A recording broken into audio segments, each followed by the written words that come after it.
Y pues el día de ayer nos quedamos ya para iniciar el capítulo número 36 del libro de Job. Y bueno, pues aquí en la primera parte de este capítulo, Eliú enseña a Job sobre justicia y la rectitud de Dios, pues dentro de su razonamiento, ¿verdad? Y entonces vamos a ver cómo Eliú trata de enseñar a Job, aunque pues nosotros sabemos que al que menos tenían que enseñar en ese sentido era a Job propiamente, porque pues él es el que era el que estaba más recto delante de Dios y ya vimos por qué. Los otros, los amigos, Eliú mismo, pues tomaron la actitud de ser jueces, ¿verdad? Y caerle en juicio a este pobre hombre que había experimentado pues una prueba, estaba experimentando hasta ese momento una prueba severa. Entonces, vamos a leer la palabra de Dios ahí entre los versículos del 1 al 4 de Job 36 y dice la palabra, añadió Eliú y dijo, espérame un poco y te enseñaré, porque todavía tengo razones en defensa de Dios. Tomaré mi saber desde lejos y atribuiré justicia a mi hacedor. Porque de cierto no son mentira mis palabras. Contigo está el que es íntegro en sus conceptos. Eh, Aparentemente, pues aquí vemos cómo el joven Eliú vio que sus escuchas, quienes estaban escuchando alrededor, ¿verdad? Se estaban sintiendo pues ya hasta incómodos con la condenación y la palabrería que estaba profiriendo en contra de Job. Y les ruega que sigan escuchando e insiste que lo que está hablando pues es en defensa de Dios, pues como si Dios necesitara que le defendieran, ¿verdad? Como si él necesitara que alguno de nosotros nos levantara para defenderlo.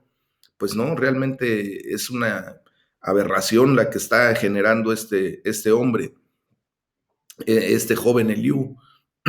Habló pues con una, entre comillas, franqueza, ¿verdad? Que los otros amigos de Job no utilizaron. Sin embargo, también habló con una, entre comillas, también autoridad que los otros amigos de Job no tuvieron. Los otros amigos de Job apelaron a la sabiduría antigua y a la sabiduría convencional y hasta al conocimiento común, pero Eliú pues se fue más lejos, ¿verdad? Él afirmaba hablar en defensa de Dios. Aquí pareciera que Liu se está dando una especie de certificado de genio, como si el impulsivo joven fuera totalmente inconsciente de su gran presunción, ¿ah? De su gran arrogancia. Y la verdad es que eso debe de tener un efecto en nuestras vidas, porque nosotros no, no tenemos que ser arrogantes, mis amados.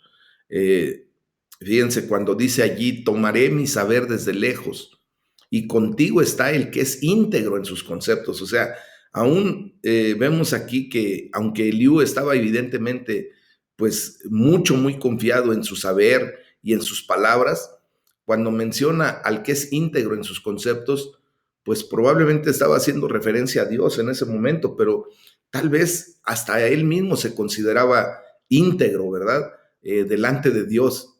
Yo veo mucha arrogancia de parte de este joven y pues pudiera ser también esa situación de, ¿cómo se llama? De que él pues se tomaba atribuciones que no le correspondían. Y aquí está en resumidas cuentas pues la gran paradoja, ¿verdad?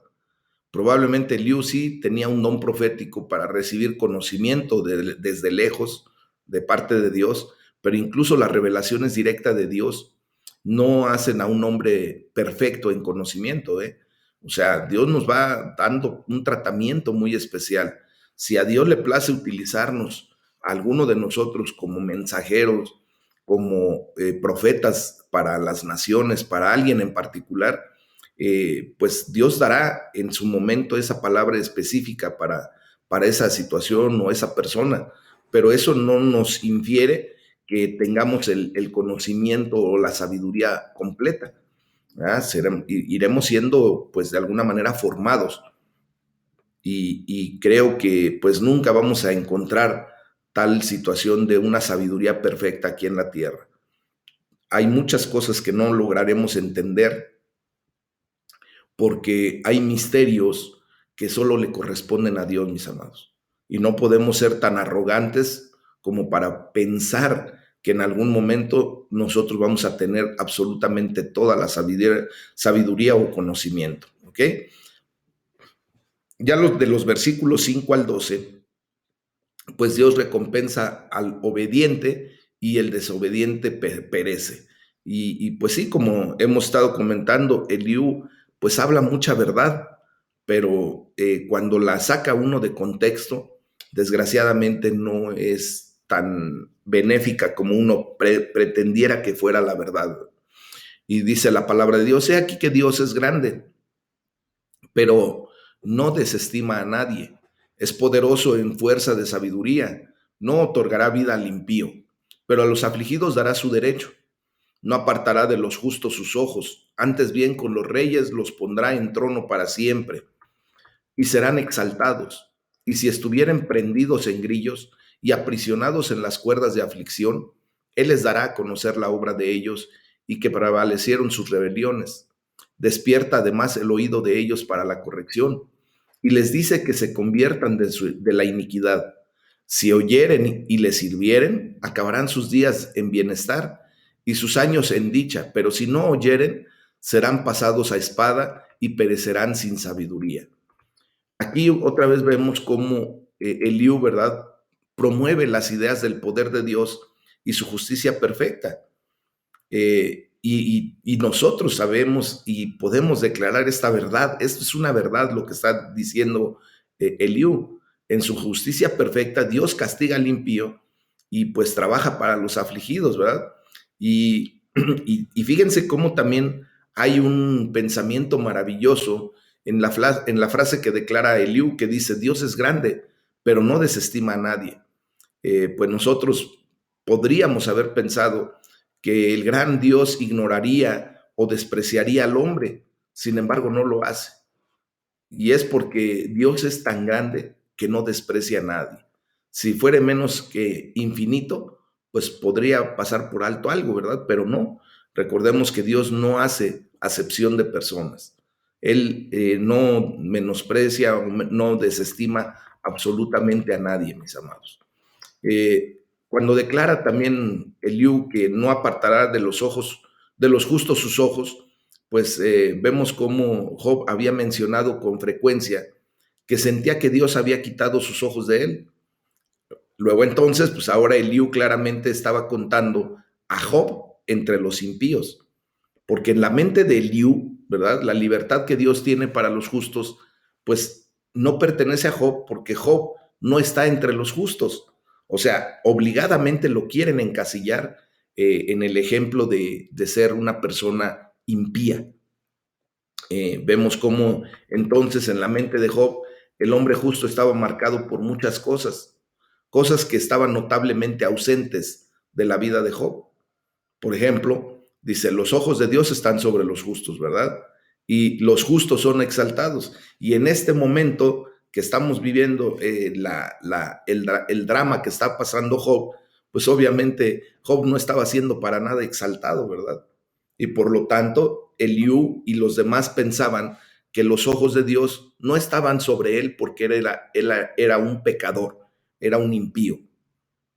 Otro ejemplo es de que, pues ahí hace el comentario de si los justos fueran prendidos, pues Dios los condenaría, los liberaría y los restauraría a la prosperidad y los placeres, ¿verdad? Entonces, pues vemos aquí cómo a Job no lo consideran justo, pues porque no estaba pasando lo que técnicamente debería de pasar en una persona justa. Y por eso hace la declaración de, pero si oyeren, serán pasados a espada. Si no oyeren, perdón, pero si no oyeren, serán pasados a espada. Y pues esta fue otra de las fuertes advertencias de Eliú para Job. Le advirtió a Job que se arrepintiera y que no fuera como los que no escuchan y perecen a filo de espada y lo hacen muriendo sin sabiduría, mis amados. Entonces, esto lo lleva a generar un comentario acerca del triste destino de los hipócritas. Entre los versículos 13 al 15 dice la palabra de Dios: mas los hipócritas de corazón atesoran para sí la ira y no clamarán cuando él los atare. Fallecerá el alma de ellos en su juventud y su vida entre los sodomitas. Al pobre librará de su pobreza y en la aflicción despertará su oído. Fíjense bien cómo aquí Eliú pensaba que Job era un hipócrita por seguir negando su culpabilidad. Sentía que Job estaba poniéndose bajo un flujo cada vez más grande de la ira de Dios, o sea, que todavía le iba a ir peor, ¿verdad? Y por eso le declara ahí: fallecerá el alma de ellos en su juventud y su vida entre los sodomitas. Fíjense que Liu pintó un futuro pues todavía más desalentador para un impenitente como Job, ¿verdad? Imagínense que lo llegó a considerar con los sodomitas, considerarlo como lo que los sodomitas eran, entre prostitutas, rameras, mujerzuelas y sodomitas. Imagínense, la palabra es utilizada en este sentido, pues aunque también significa personas que en la idolatría, ¿verdad? Eh, pues idolatraban mucho a Baal y a Astarot. Y entonces ya aquí pues estamos viendo que Eliú está llevando a Job a una condición hasta de idólatra, o sea, cada vez le están añadiendo más pecado a la vida de Job, cuando él no hacía absolutamente nada de eso. Y ya en la segunda parte de este capítulo, Eliú le enseña a Job sobre la grandeza de Dios. Y recuerden que estamos leyendo específicamente todo lo que en su comentario hizo Eliú, para que tengamos bien el contexto de toda esta palabrería, mis amados. Entonces Eliú le dice a Job: lo que Dios hubiera hecho por ti. O sea, vuelvo a repetir, Eliú está encasillando a Job, eh, marcándolo de una manera, pues como si Job fuera un gran pecador, ¿verdad? Y dice la palabra de Dios entre los versículos del 16 al 21: asimismo te apartará de la boca de la angustia al lugar espacioso, libre de todo apuro, y te preparará mesa llena de grosura. Mas tú has llenado el juicio del impío, y en vez de sustentar el juicio y la justicia, por lo cual teme, no sea que en su ira te quite con golpe, el cual no puedas apartar de ti con gran rescate. ¿Hará él estima de tus riquezas, del oro o de todas las fuerzas del poder? No anheles la noche en que los pueblos desaparecen de su lugar. Guárdate, no te vuelvas a la iniquidad, pues esta acogiste más bien que la aflicción. Eh, Sigue la misma historia. Aquí Eliú le habla a Job sobre lo que Dios hubiera hecho por él. Si Job tan solo se hubiera arrepentido como debía haberlo hecho, ¿verdad? O por lo menos desde la perspectiva de Eliú, ¿verdad? Ahí pues dice: si tan solo Job se hubiera arrepentido, pues Dios hubiera primero librado a Job de la boca de la angustia, ¿no? De todo lo que estaba pasando. Hubiera llevado a Job a lugar espacioso, libre de todo apuro, y también hubiera llevado a Job a una mesa pues llena de grosuras, a un manjar, ¿verdad? Pero le dice: mas tú has llenado el juicio del impío. O sea, para Eliú los problemas de Job eran fáciles de diagnosticar. Job no tenía las bendiciones que Dios da a los obedientes y penitentes, por lo tanto no era obediente y mucho menos penitente, ¿verdad? En vez de eso, pues recibía el juicio que se le da a los impíos. Y al decir, en vez de sustentar el juicio y la justicia, Eliú no podía ser más claro, ¿verdad?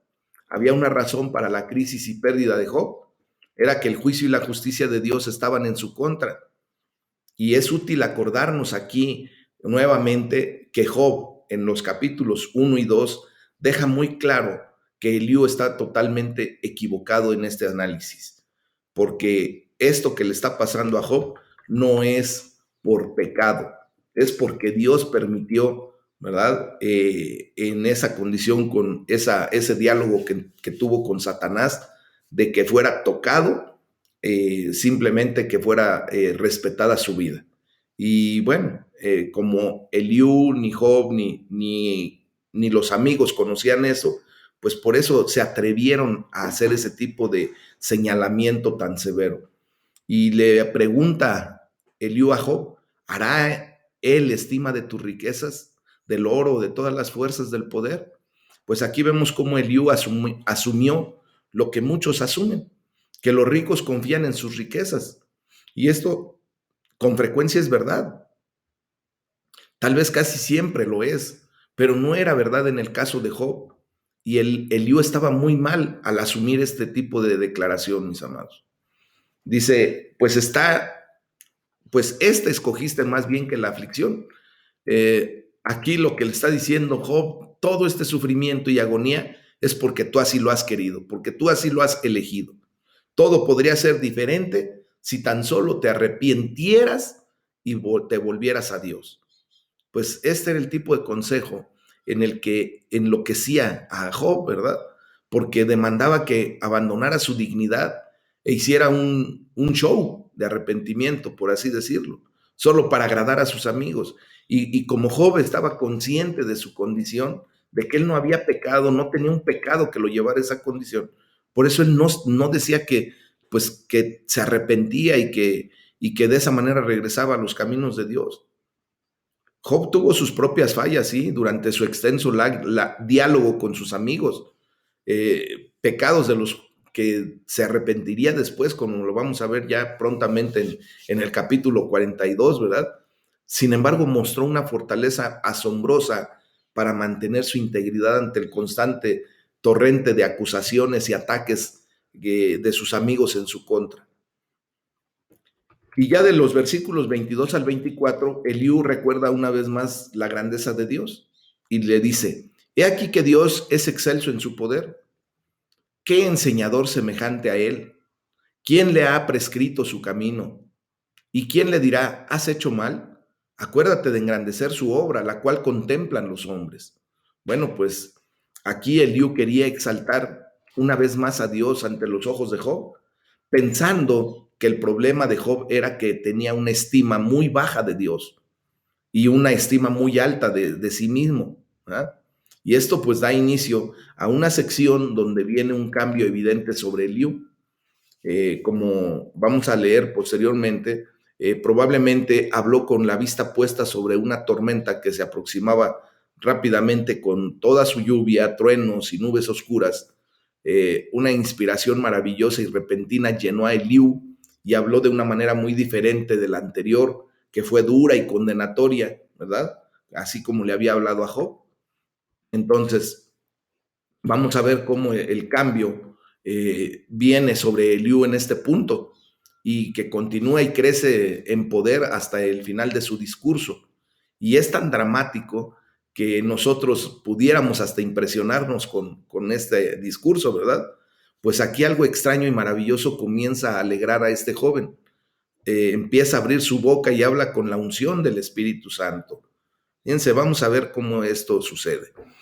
Pero por vía de mientras dice la palabra de Dios, ahí entre el versículo del 25 al 33, dice, los hombres todos la ven, la mira el hombre de lejos. He aquí, Dios es grande y nosotros no le conocemos, ni se puede seguir la huella de sus años. Él trae las gotas de las aguas, al transformarse el vapor en lluvia, la cual destilan las nubes, goteando en abundancia sobre los hombres. ¿Quién podrá comprender la extensión de las nubes y el sonido estrepitoso de su morada? He aquí sobre él extiende su luz y cobija con ella las profundidades del mar. Bien que por esos medios castiga a los pueblos, a la multitud él da sustento. Con las nubes encubre la luz y le manda no brillar, interponiendo aquellas. El trueno declara su indignación y la tempestad proclama su ira contra la iniquidad. Aquí vemos cómo Eliú una vez más saca el tema de la trascendencia de Dios. Él escuchó y sintió cómo Job demandaba respuestas de Dios, ¿verdad? Y le aconsejaba a Job que entendiera que Dios estaba mucho más allá de él y más allá de explicarle cualquier tipo de situación. Este es el argumento más poderoso y verdadero. Sin embargo, él mismo estaba basado en la premisa de que Job tenía que hacer esto a la luz de su gran transgresión contra Dios. Era un principio bueno y poderoso aplicado erróneamente a la situación de Job, como lo hemos repetido pues ya constantemente, así como se repite esto en la palabra de Dios, ¿verdad? Dice, él trae las gotas de las aguas y al transformarse el vapor en lluvia. Bueno, pues en esta hermosa sección, ahora sí, ¿verdad? Eliú analizaba el ciclo del agua de evaporación, destilación y lluvia, o sea, condensación y lluvia, ¿verdad? Y lo utilizó como un ejemplo de la genialidad de Dios y de su gran belleza como diseñador. Y eso es verdad. Nosotros podemos ver pues toda la maravilla de la creación de Dios, ¿verdad? Las nubes y la lluvia pues muestran el increíble control de Dios del universo entero, del mundo, en operaciones de tal delicadeza, ¿verdad? Y también de tal fuerza que el hombre no puede muchas veces ni entenderlas y menos imitar todo lo que Dios hace. Entonces, la sabiduría de Liu en analizar el ciclo del agua, pues ha llevado a concluir erróneamente que el libro de Job debió ser escrito más tarde de lo que comúnmente ha sido supuesto.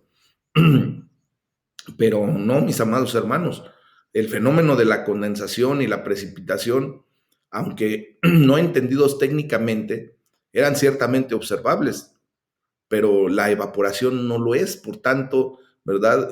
Podemos considerar esto como una prueba de que los discursos de Eliú vinieron unos cuantos siglos después de que los discursos divinos, ya que el conocimiento meteorológico sería obtenido por los griegos, pero también nosotros podemos ver que Dios pues da palabra de ciencia y de revelación. Entonces, también podemos inferir que Eliú pues en ese momento fue dotado de esa palabra de ciencia por parte del Espíritu Santo de Dios. Y por eso tenía ese conocimiento. Recuerden que pues el ser humano ha pretendido ser el que descubre o analiza las cosas de tal manera que solo la ciencia puede explicar, pero no. Sabemos que Dios es el dueño de todo esto, Dios es el hacedor, el creador, y por lo tanto, pues Él sabe perfectamente bien cómo funciona cada detalle de su creación, y Él lo puede revelar a quien Él quiera en el momento en el que Él quiera, ¿verdad? Entonces, ahí estamos viendo, ¿cómo se llama? Cómo Dios puede utilizar pues a gente aún hasta arrogante y tal vez hasta necia como Eliú para declarar cosas que naturalmente nosotros pues necesitamos saber, ¿verdad? Esto nos lleva al capítulo número 37, mis amados, en donde Eliú ve a Dios en la tormenta. Y esto pues nos tiene que enseñar algo muy, muy fuerte: la gran voz de Dios. En la primera parte del capítulo 37 vemos el estrépito de la voz de Dios, ¿verdad? Y dice la palabra de Dios ahí entre los versículos del 1 al 5. Por eso también se estremece mi corazón y salta de su lugar. Escuchen atentamente el estrépito de su voz y el sonido que sale de su boca. Debajo de todos los cielos lo dirige y su luz hasta los fines de la tierra. Después de ella brama el sonido. Truena él con voz majestuosa, y aunque sea oída su voz, no los detiene. Truena Dios maravillosamente con su voz. Él hace grandes cosas que nosotros no entendemos. Fíjense cómo aquí Eliú sentía que Job necesitaba una buena dosis de la grandeza de Dios. Era un buen consejo, pero erróneamente aplicado a la situación de Job. Este es un buen consejo para muchos de nosotros, ¿verdad, mis amados hermanos? Que de repente, pues sí, estamos en pecado y que necesitamos escuchar atentamente el estrépito de la gran voz de Dios. Eliú correctamente entendía que para el hombre el poderoso sonido del trueno es parecido a la voz de Dios. Miren, si nosotros analizamos realmente esto, pues vemos que no hay ningún sonido en la naturaleza más descriptivo o más adecuado para el esplendor de Dios que el sonido del trueno. Escuchamos la brisa en un susurro, la lluvia en su golpeteo, en su tac, tac, tac, tac, el granizo en el traqueteo, ¿verdad? Cuando ya se oye durísimo. Escuchamos el viento en su aullido, las cataratas en su gran estallido, ¿no? Podemos escuchar el toro en su mugido, al león en su gran rugido, pero escuchamos a Dios, el Todopoderoso, el Omnisciente, en el continuo repiqueteo del trueno. Este sonido, y solo este sonido, se vuelve el esplendor de Jehová. Ese es realmente, pues, lo que poéticamente podemos comprender de este libro. Recuerden que la escritura que se usa en este libro es poética, ¿verdad? Y por eso genera este tipo de comentarios. La Biblia, pues, contiene algunas magníficas descripciones de las tormentas. Por ejemplo, el Salmo número 29 es la mejor descripción de las tormentas, pero el poema de Eliú pues llega a una segunda mejor descripción de la grandeza de Dios a través de la tormenta. Dice, Él hace grandes cosas que nosotros no entendemos.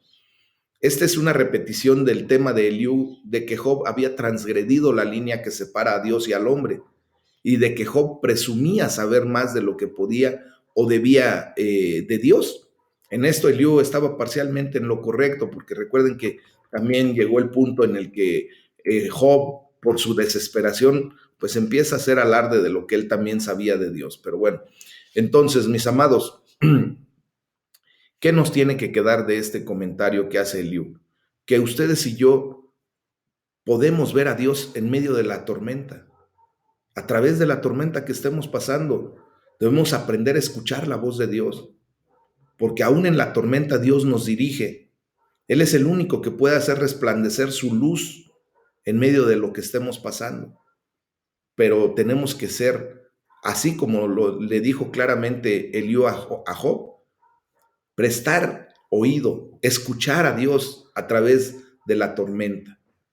Y yo creo que muchos de nosotros hemos tenido esa gran bendición en que aún en medio de la tormenta, Dios habla a nuestras vidas y nos bendice grandemente y nos saca de la tormenta en una condición de poder y autoridad de parte de Dios. ¿Ah?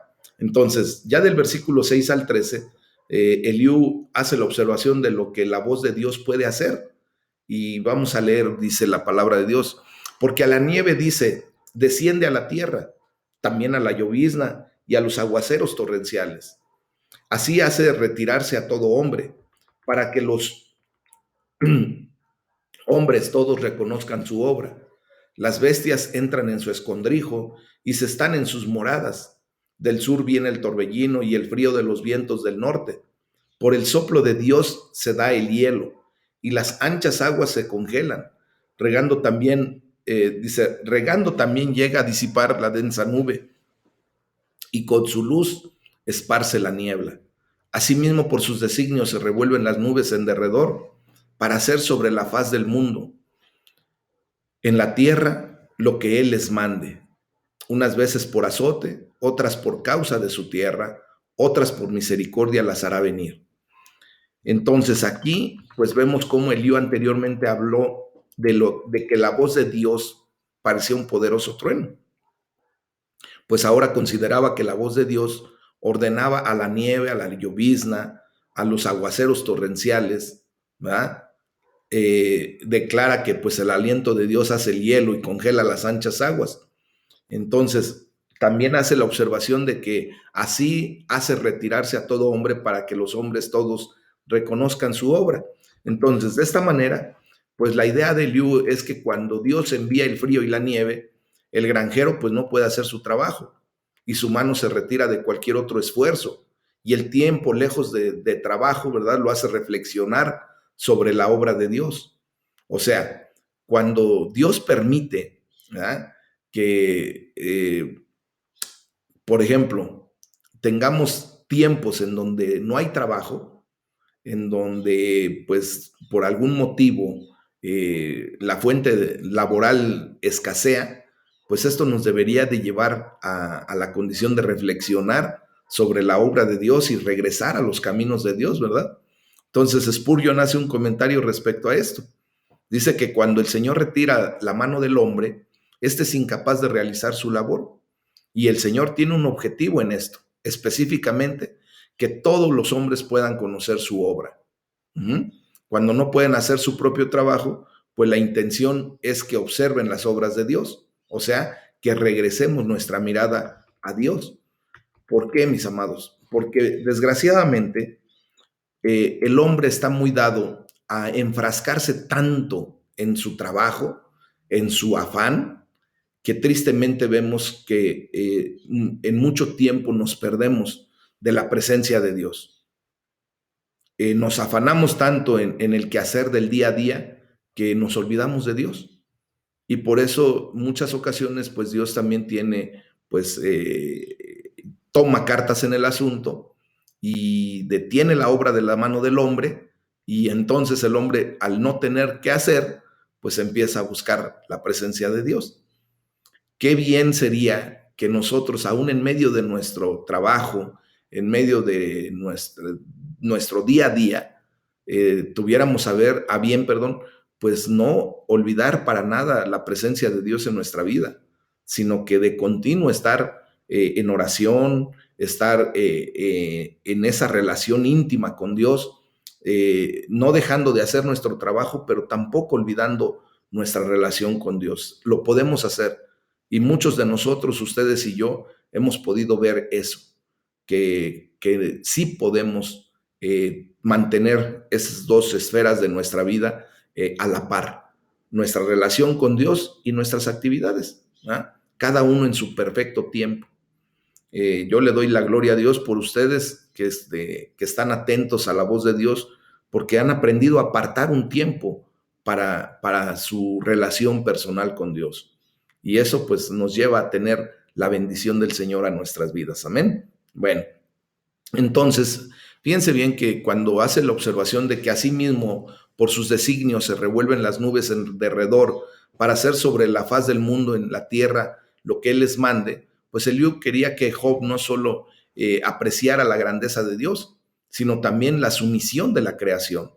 O sea, la implicación era que el impenitente Job debía someterse a Dios de la misma manera que la creación lo hace.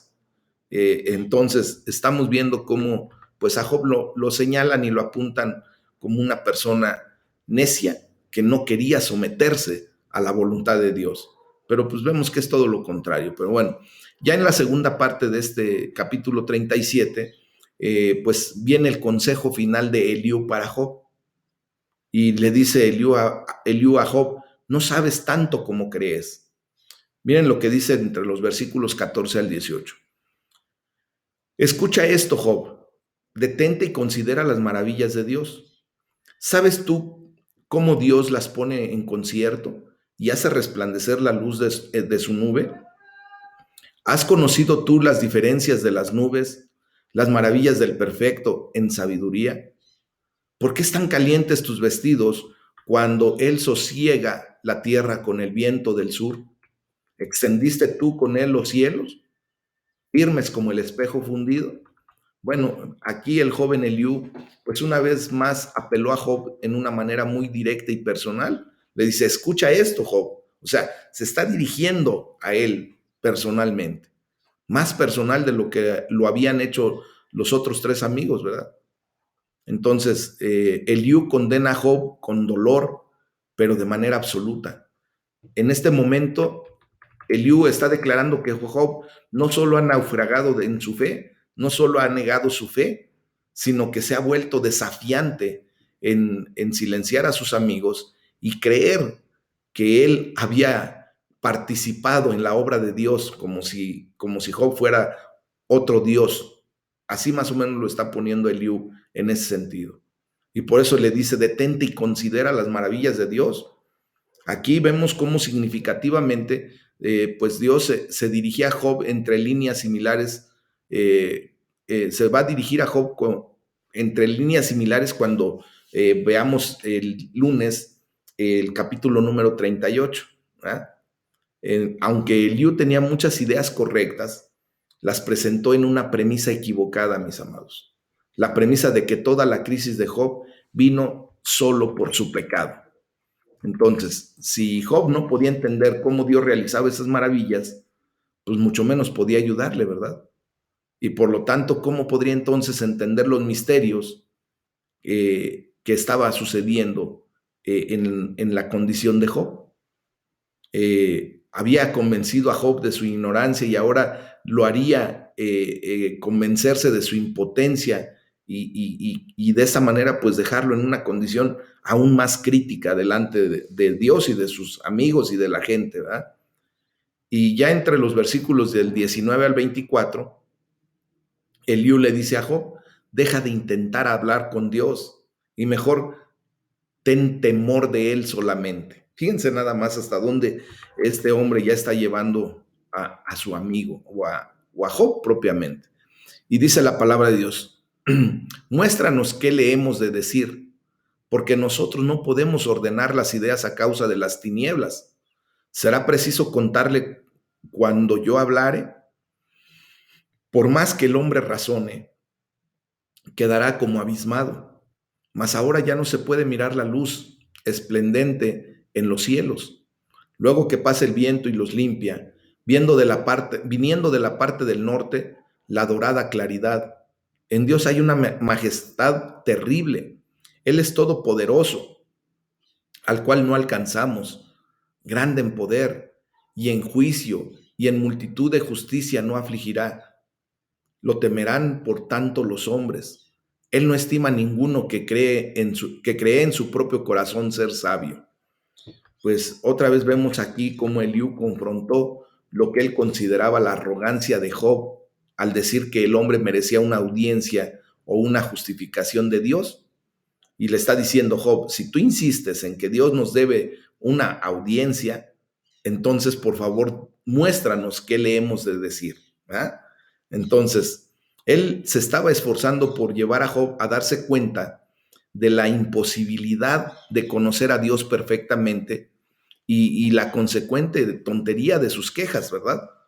Y aquí, pues la verdad expresada es grande y también tiene una aplicación para Eliú. Él no podía encontrar a Dios, no entendía el misterio de los sufrimientos de Job, pero sí se atrevía a declarar lo que él hacía en conjetura, lo que él hacía en su cabeza como idea y por lo tanto, pues de esta manera empezar a decirle a Job todo lo que él sentía que debía hacer. Como vemos, mis amados hermanos, estos capítulos intensifican el sentido de la soledad y la diligencia de Job. Él permanece ahí, solo y en silencio, sin nadie que simpatice con él, nadie que se adentre a sus perplejidades, a su dolor. Ha sido condenado ya como impío, como hereje, incluso como blasfemo. Y lo ha escuchado de la concordante voz de sus amigos, los tres, junto con Eliú, los cuatro, ¿verdad? Pues lo declaran de esa manera. Y entonces, mis amados hermanos, por esta razón, ¿verdad? Pues simplemente estaba soportando hasta el final. Y en ese punto, pues vemos que el dolor de Job todavía sigue acrecentándose aún más. Dice Eliú con mucha razón, Él es todopoderoso al cual no alcanzamos. O sea, Eliú regresa al tema de la distancia y la trascendencia de Dios. Otra vez quería desalentar a Job de insistir en que Dios le debía, ¿verdad?, una explicación de lo que estaba sucediendo. Y significativamente el Dios en el que Eliú creía estaba mucho más allá, era inalcanzable para el hombre. Ha llegado con la tormenta y hablará Job, dice, ¿verdad? Y parece que Dios finalmente había escuchado suficiente de la casi correcta sabiduría del hombre y había tenido suficiente de esta plática en la que él estaba mucho más allá del hombre, que estaba fuera de su alcance. Y Dios estaba por confrontar no solamente a Job, sino a sus tres amigos y especialmente a Eliú con sus palabras, pero sobre todo con su presencia. Y aquí pues vemos cómo el mismo Eliú declara que el fuerte viento que corre para el cual la descripción del trueno y el relámpago habían preparado al pobre, confundido y sorprendido Job, pues ahora proclama la presencia de Jehová de los ejércitos, ¿verdad? Y a través de este torbellino, pues Dios responde y se proclama a sí mismo. Nosotros, mis amados hermanos, podríamos concebir algo de lo que estos hombres sintieron. A mí, honestamente, me asombra, me deja perplejo el empezar a ver todo esto que sucede y hasta un tanto confundido cuando se leen estas descripciones del trueno del poder de Dios. Pero sí tenemos que prepararnos entonces para escuchar la voz del mismo Dios en ese torbellino. Y lo vamos a ver a partir del lunes, a partir del capítulo 38 en adelante, pues cómo ya las cosas se ponen en un orden completamente diferente. Miren, en la historia de Job, pues también el Señor aparentemente ha estado, pues, entre comillas, durmiendo profundamente hasta este momento. ¿Verdad? No había dicho nada. Estaba tranquilamente, ¿verdad? Ahí, como cuando nuestro Señor Jesucristo, ¿se acuerdan? Estaba dormido en la embarcación que estaba siendo sacudida por la gran tormenta, ¿verdad? Más o menos así me estoy imaginando la situación de que hasta este momento Dios estaba tranquilo, como si estuviese durmiendo profundamente sin hacer más nada. Y vemos aquí, pues hasta este momento, cómo Job estaba batallando solo con el viento y las olas, que fue lo que sucedió, por ejemplo, con los discípulos de nuestro Señor Jesús, ¿verdad? Que él estaba plácidamente dormido y los discípulos luchando contra el oleaje, contra la tormenta. ¿Y por qué te estoy diciendo esto, mis amados? Porque justamente así pareciera en muchas ocasiones en nuestra vida, en que sentimos que los únicos que estamos luchando contra la tormenta de la vida somos nosotros, contra el viento, contra las olas, contra la marea, contra la enfermedad, contra la angustia, contra la depresión, contra la economía, contra, no sé contra qué estás luchando en este momento. Y tal parece que ves a Jesucristo dentro de tu vida durmiendo profundamente, plácidamente, ¿verdad? Como que Él no está haciendo nada.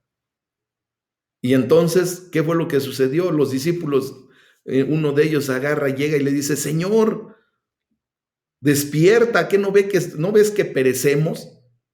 ¿Y qué les dice nuestro Señor Jesucristo, mis amados? Hombres de poca fe, ¿hasta cuándo los he de soportar? Y empieza una orden directa a la creación y la creación de inmediato se apacigua, se sosiega y viene bonanza. Mis amados, yo creo que si Dios aparentemente en este tiempo ha estado durmiendo profundamente, es porque Él sabe lo que tiene que suceder en tu vida, sabe el trato que tiene que traer a tu vida para que en su momento tú puedas decirle como ese discípulo, Señor, levántate porque perecemos, ¿verdad? Cuando tú pongas toda tu fe y toda tu confianza en Él, vas a ver cómo en el momento adecuado el Señor se levanta como poderoso gigante y pone quietud a través de la tormenta, en medio de la tormenta. Y yo creo que estos son los tiempos que Dios está preparando para que nosotros, ustedes y yo en particular, veamos la gloria de Dios. Dios empezó ya hace unos días con un avivamiento en la vida de muchos de nosotros, mis amados, que hemos estado pasando por tormenta, que hemos estado, pues de alguna manera, sufriendo las circunstancias de la vida, pero Dios está levantando y lo va a hacer con poder y gloria. Entonces, mis amados hermanos, simplemente, así como en el caso de Job, Dios dejó que la tormenta arrasara por él por 37 capítulos, mis amados, hasta que finalmente calmó no solo a la tormenta, sino también calmó al corazón de Job. Y eso es lo que vamos a vivir ustedes y yo, prontamente. en nuestros días vamos a ver cómo Dios no solo calma la tormenta que se ha venido en tu vida, sino también va a calmar tu corazón. Va a traer paz y gozo en medio de la tormenta. Y esto es una bendición que tenemos nosotros. Amén. Para el día lunes les voy a pedir que por favor leamos los capítulos del 38 en adelante. Vamos a seguir avanzando. Y pues aquí vamos a ver cómo Dios le habla a Job. Y vamos a empezar a ver una anécdota diferente, una condición diferente a partir del capítulo 38 entonces para el lunes, ¿ok? Vamos a ponerle fin a este capítulo y vamos a orar, si me permiten.